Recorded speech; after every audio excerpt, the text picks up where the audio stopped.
So today we're testing the 2026 Triumph 450C model as well as the 250C model.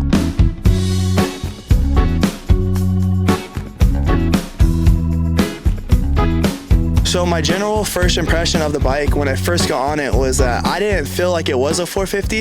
It felt very light. It felt very nimble. I was able to move the bike around how I wanted it to. And even the power alone, it wasn't just a straight up like it wanted to rip my arms off.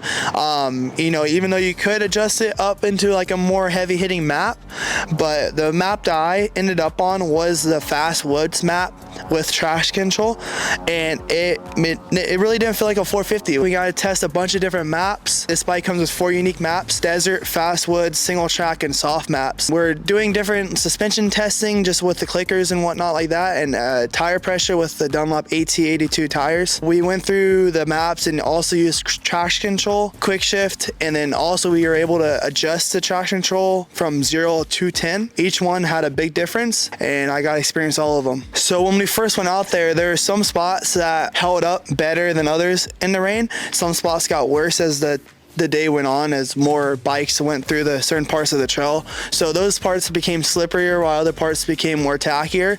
And with the traction control, I've actually never ran traction control on a dirt bike before, and it was crazy just seeing the progress of it from 0 to 10. And it helped out in those spots, especially when you're going up a hill right out of a corner, you know, especially coming out of a corner to get on the gas, going down the straightaway. You can actually feel the bike putting the power to the ground as the levels went up.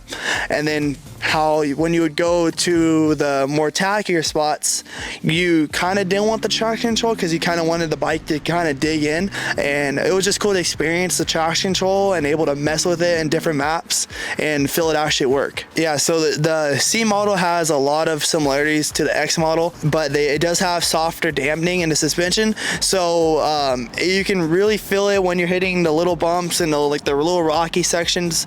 And I actually liked it on the trails like it was, and especially with how slippery it was. You wanted the suspension to be a little softer to help get more traction down to the ground.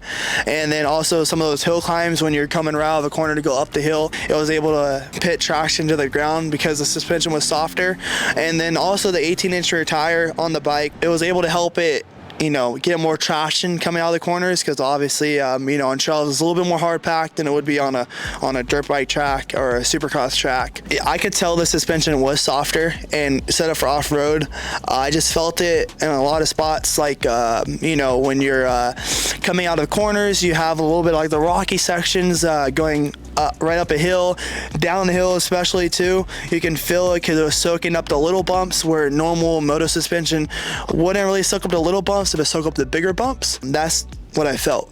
Yeah, so at the end of the day, I was able to ride the 250, and I absolutely loved it. I liked it a little bit better for the single track stuff where you had to cut through the trees, and you know, you could kind of be on the gas a little bit more, which I love, you know, just hammering on the throttle. And I was able to do that a lot more on the 250 than I was the 450. And obviously that bike was a little bit lighter as well, so I was able to get through the single track a little bit easier.